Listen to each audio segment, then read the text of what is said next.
Coaches and Quarrels. Everyone on the island of Sodor knows that wherever Thomas goes, Annie and Clarabelle go too. The three friends are inseparable. They love running up and down the branch line, singing songs to each other, and wouldn't trade it for anything. On the main line, a change was afoot. Sir Topham Hatt was testing a new stopping service. Rather than changing trains, passengers wishing to travel on the branch lines were designated certain coaches.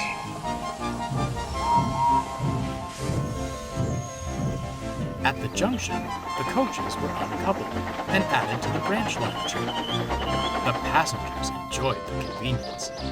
Thomas, meanwhile, enjoyed the attention.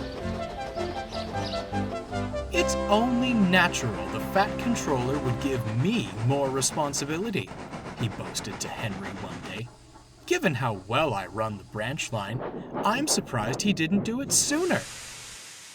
You do know he's running the same service on Edward's branch, don't you?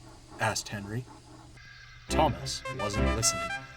He coupled his coaches to Annie and Clarabelle and hurried away. Do come along, we shan't be late. Do come along, we shan't be late, he sang. We're coming along, we're coming along. We're coming along, we're coming along, Annie and Clarabelle answered. The other coaches remembered Thomas from his days as station pilot. Soon, they were telling him all about their journeys along the main line.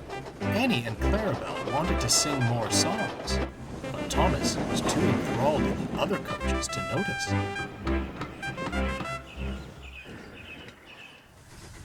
Later, Thomas shunted the coaches to the carriage shed, then stopped for a rest. As he slept, Annie and Clarabelle conversed. Why don't we have any stories to tell? Annie wondered. We do, replied Clarabelle. Only, they're all about Thomas. Going fishing. Losing our guard, Annie added. Racing Bertie, finished Clarabelle. Wonderful stories, mind you, but... Oh, we were merely along for the ride, Annie sighed. It would be nice to go on the main line again, smiled Clarabelle. Who knows what we'd see nowadays? At that moment, Thomas awoke. So, I'm not good enough anymore, is that it? What nonsense! You're not fit for the main line nowadays. Annie meant to tell Clarabelle they weren't fit for the main line anymore, but Thomas's words infuriated her. We're quite fit, thank you. Besides, it would be nice to go with the other engines. Perhaps they wouldn't ignore us. Thomas was shocked. Well, fine, he huffed. I'll just take other coaches. And that was how it was. The next day, Annie and Clarabelle were added to James's stopping service, and Thomas used two of the old coaches. They said nothing to each other as they left the junction.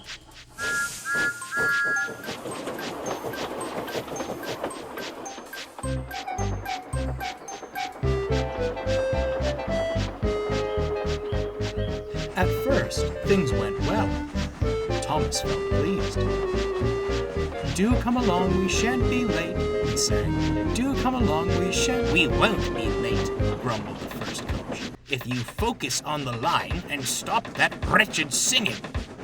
The second coach muttered in agreement. Thomas was speechless. As they approached Terrence's field, Thomas whistled gaily to the tractor. Not long after, Bertie rolled past, and Thomas whistled again. For goodness sake, grumbled the first coach. How many whistle boards are there on this branch line? I was only saying hello, Thomas cried. No time for those sorts of pleasantries on the main line, retorted the second coach. Not when there's a timetable to keep to.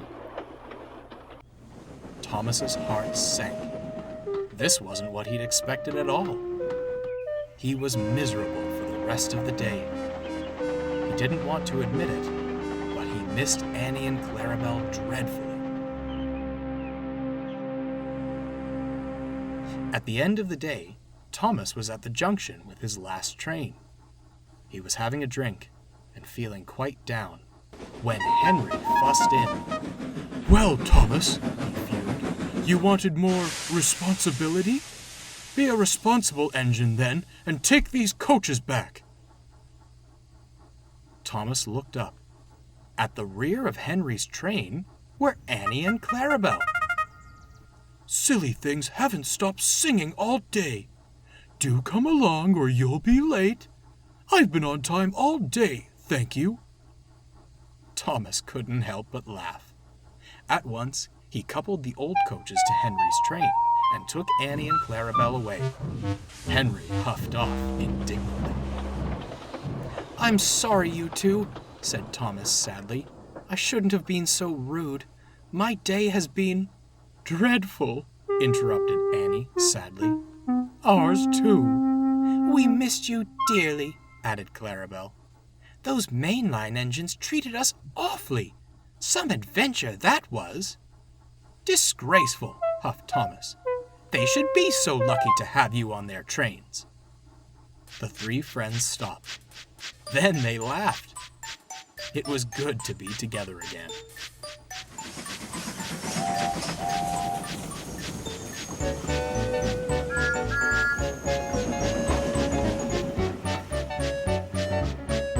Thomas still takes other coaches along his branch line, but Annie and Clarabelle stick close behind him. They still bicker, as good friends do from time to time. From that day on, however, there was no talk of leaving for the main line. Annie and Clarabelle concluded that the only story they wanted to tell was that of their peaceful little branch line.